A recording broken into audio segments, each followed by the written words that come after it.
Hello and welcome back to Aquarium Plant Index, where each week we spotlight an aquatic plant to help you get the best out of your aquarium.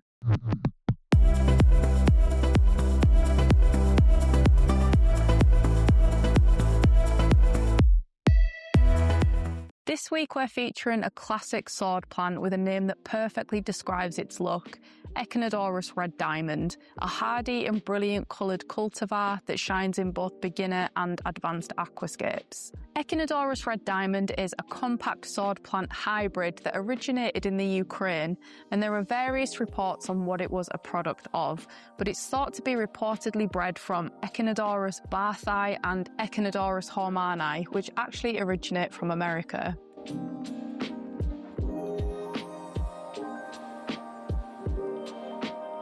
It's prized for its deep ruby to bronze red leaves that gradually transition to olive green as they mature, giving it a rich gradient effect in the aquarium. Its moderate size, striking colour and ease of care make it a perfect choice for aquascapers looking for a vibrant midground or feature plant without overwhelming the layout. So underwater, Echinodorus Red Diamond forms a dense rosette of broad lance-shaped leaves. New leaves emerge in brilliant shades of deep red or wine red, often with a translucent sheen, while older leaves darken into bronze green tones.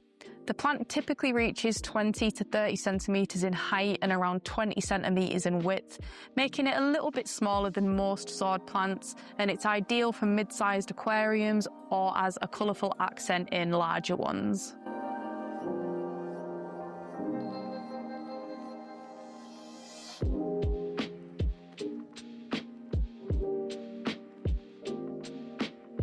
So, like many Echinodorus cultivars, it is bred for vivid coloration and adaptability to aquarium conditions.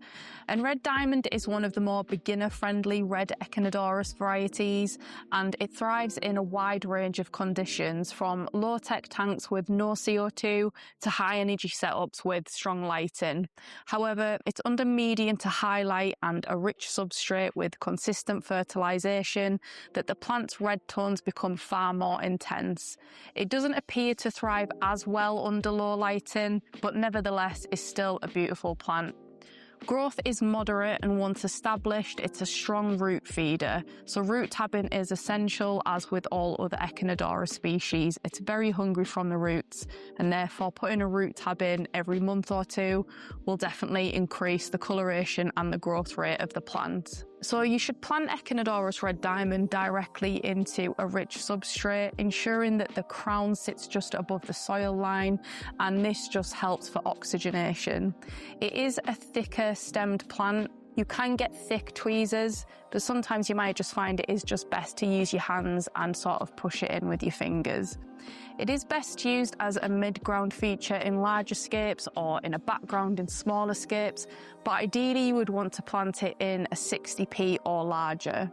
Avoid shading it too much. Open space and light exposure help maintain its compact and vibrant growth. So as for maintenance, this is a pretty low maintenance plant, and you can just remove older decaying leaves near the base to keep the rosette tidy.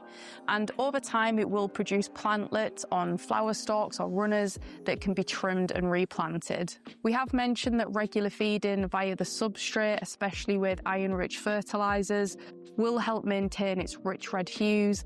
And as we've said, just like all Echinodoruses, they are hungry root feeders, so adding the root tabs will definitely help. You might notice that leaves start growing smaller or misshapen, and this can happen for a few reasons, but it is just mostly down to a nutrient deficiency, or that the plant hasn't got enough space so that the newer leaves that come through end up being deformed.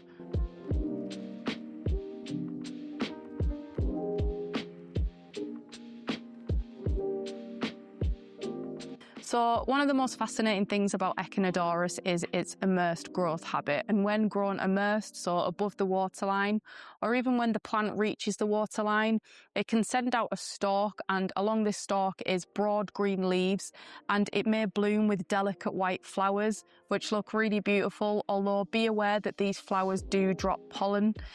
So if you have pollen allergies like me, you might want to trim them back.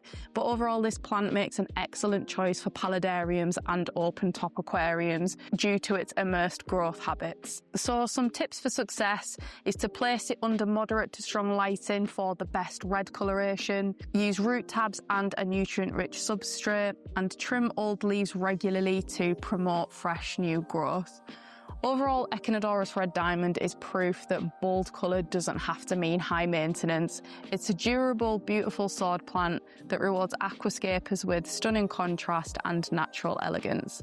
So if you enjoyed this episode of Aquarium Plant Index, please don't forget to like and subscribe. It really means a lot to us and it really helps the channel.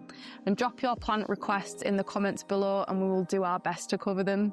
Thank you so much for watching and we will see you next time for another episode of Aquarium Plant Index.